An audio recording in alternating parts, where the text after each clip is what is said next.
Hello बच्चों, आज हम लोग गोस्वामी तुलसीदास जी द्वारा रचित श्री रामचरितमानस का भाग 20 पढ़ेंगे। बच्चों, इससे पहले हमने भाग 19 तक वीडियो अपलोड किया है। यदि आप देख लिए हैं तो बहुत अच्छी बात है, और नहीं देखे हैं और आप चाहते हैं कि आप भी श्री रामचंद्र जी के बारे में पूरी अच्छी तरह से जानें या श्री रामचरितमानस का पूरा पाठ कर सकें, संपूर्ण रामचरितमानस पाठ, तो आप हमारे सारे वीडियोस को देखें, सुने और उसके साथ साथ ही उसको पढ़ने का अभ्यास भी करें। बच्चों, इस वीडियो में हम प्रथम सोपान बालकांड का भाग 20 पढ़ेंगे। अभी कई वीडियोस में केवल राम नाम की महिमा का वर्णन किया गया है, और आज भी जो हम पढ़ रहे हैं उसमें भी राम नाम की महिमा का वर्णन किया गया है। भाई को भाई अनख आलस हूँ, नाम जपत मंगल दिसि दस हूँ। सुमिरि सो नाम राम गुण गाथा, करऊ नाई रघुनाथ ही माथा। इसमें तुलसीदास जी कहते हैं कि मन से या बिना मन का, भाय मैंने आपको भा रहा है तो कुभाय यानी बुरे भाव भावना से, जैसे भी हो, अनक यानी गुस्सा से, और आलस से, जैसे भी हो, यदि आप नाम जप करते हैं तो आपका दसों दिशाओं में मंगल होगा। क्या लिखा है? नाम जपत मंगल दिशि दस हूँ, यानी नाम के जपने से दसों दिशाओं में मंगल ही होता है। अब ये दसों दिशाओं कौन सी हैं बच्चों? आप तो चार दिशाओं के नाम तो आप जानते ही हैं, पूरब, पश्चिम, उत्तर और दक्षिण। लेकिन और दिशाओं का नाम मैं आपको बता रही हूँ। पूरब और दक्षिण के बीच बीच में जो दिशा होती है वो कोण, उस कोण को कहते हैं अग्निकोण।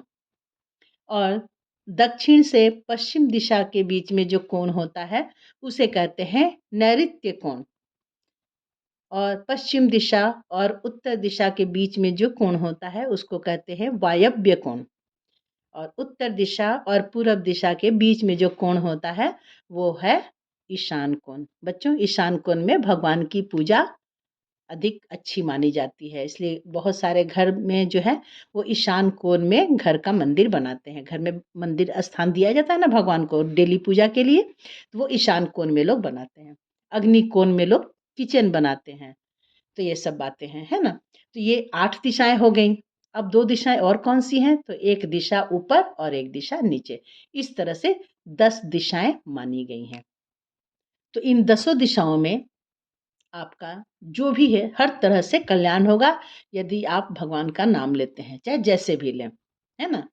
और क्या लिखा है? सुमिर सो नाम राम गुण गाथा, करो नाई रघुनाथ ही माथा। इसका अर्थ है कि उसी परम कल्याणकारी राम नाम का स्मरण करके और शिवनाथ जी को मस्तक नवाकर मैं राम जी के गुणों का वर्णन करता हूँ। ये किसके विषय में बात हो रही है? कौन वर्णन कर रहा है? ये तुलसीदास जी वर्णन कर रहे हैं। ये पूरी रामचरितमानस, ये पूरी जो किताब है, ग्रंथ है हमारा रामचरितमानस, इसकी रचना तुलसीदास जी ने की। तो वही कहते हैं कि मैं राम जी के गुणों का वर्णन करता हूँ, इसलिए मैं श्री राम जी के चरण कमलों में नतमस्तक हूँ, यानी अपने सिर को झुकाता हूँ। मोरी सुधारी सो सब भांति, जासु कृपा नहीं कृपा अघाति।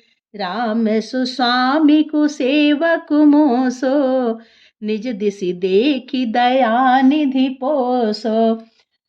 वे श्री राम जी मेरी बिगड़ी सब तरह से सुधार लेंगे, जिनकी कृपा कृपा करने से नहीं अघाती। राम से उत्तम स्वामी और मुझ सरीखा बुरा सेवक। ये मुझ सरीखा बुरा सेवक कौन कह रहा अपने आप को? ये तुलसीदास जी कह रहे हैं। इतने पर भी उन दया निधि ने अपनी ओर देखकर मेरा पालन किया है। लो कहूँ वेद सुसाहिब रीति, विनय सुनत पहिचानत प्रीति। गनी गरीब ग्राम्य नर नागर, पंडित मूढ़ मलिन उजागर। लोक और वेद में भी अच्छे स्वामी की यही रीति प्रसिद्ध है कि वह विनय सुनते ही प्रेम को पहचान लेता है। यहाँ तो प्रेम की बात है। बच्चों, ऐसे भी व्यवहार से, बात से ही पता चल जाता है या व्यवहार से पता चल जाता है कि कौन किस भावना से किसके साथ बात कर रहा है या व्यवहार कर रहा है ना? तो ये आवाज़ के टोन से पता चल जाता है कि किसके लिए क्या है। अमीर गरीब, गंवार, नगर निवासी, पंडित मूर्ख, बदनाम यशस्वी लोग, और आगे यहाँ लाइन है, उसका अर्थ फिर मैं आपको बताऊंगी। सुकबि कुकबि निज मति अनुहारी, निपहि सराहत सब नर नारी, साधु सुजान सुशील नृपाला, ईस अंश भव परम कृपाला। तो यशस्वी, सुकवि, कुकवि, सु का अर्थ होता है अच्छा, कहीं भी सु लगा दो तो अच्छा होता है उसका अर्थ, और कु लगा दो तो खराब। जैसे गंध में अगर सु लगाते हैं तो सुगंध, अच्छी गंध, और कु लगा देते हैं तो कु उसमें नहीं लगता, गंध में लगता है दुह यानी दुर्गंध। लेकिन यहाँ पे कु का अर्थ भी होता है बुरा। जैसे कर्म से जोड़ते हैं तो सुकर्म यानी अच्छे कर्म, और कुकर्म यानी बुरे कर्म, है ना? तो यहाँ पे कवि में लगा हुआ है, तो ये अच्छे कवि और ये बुरे कवि की बात हो रही है यहाँ पे। तो सुकवि और कुकवि सभी नर नारी अपनी अपनी बुद्धि के अनुसार राजा की सराहना करते हैं, और साधु, बुद्धिमान, सुशील, ईश्वर को अंश से उत्पन्न कृपालु राजा, यहाँ आगे फिर मैं इसका अर्थ बताऊंगी। सुनि सन मानहि सबहि सुबानी, भनिति भगत नति गति पहिचानी, यह प्राकृत महिपाल सुभाऊ, भनि जान शिरोमणि कोसल राऊ, रीझत राम सनेह निसोते, को जग मंद मलिन मति मोते। तो कृपालु राजा सबकी सुनकर और उनकी वाणी